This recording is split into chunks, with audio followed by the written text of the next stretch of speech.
வீரட்ட தலங்களில் ஒன்றான வள்ளுவூர் வீரட்டேஸ்வரர் கோவிலில் நாளை நடைபெறவுள்ள கும்பாபிஷேகத்தை முன்னிட்டு சென்னை வள்ளுவூரார் நாட்டிய பள்ளி மாணவர்கள் இறைவனுக்கு பரதமாடி இரண்டாவது நாளாக நாட்டிய அஞ்சலி செலுத்தினர். மயிலாடுதுறை மாவட்டம் குத்தாலம் தாலுகாவில் பிரசித்தி பெற்ற அட்டவீரட்ட தலங்களில் ஒன்றான வள்ளுவூர் வீரட்டேஸ்வரர் கோவில் அமைந்துள்ளது.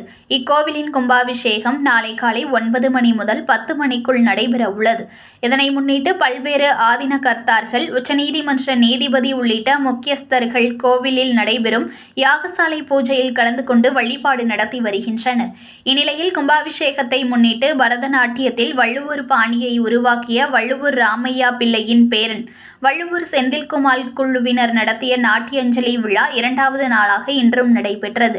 வள்ளுவூர் ராமையா பிள்ளையின் பேரனும் வள்ளுவூர் மாணிக்க விநாயகத்தின் மகனுமான செந்தில்குமார் சென்னை அடையார் சரஸ்வதி நகரில் வள்ளுவூரார் இசை மற்றும் நாட்டிய பள்ளி நடத்தி வருகிறார்.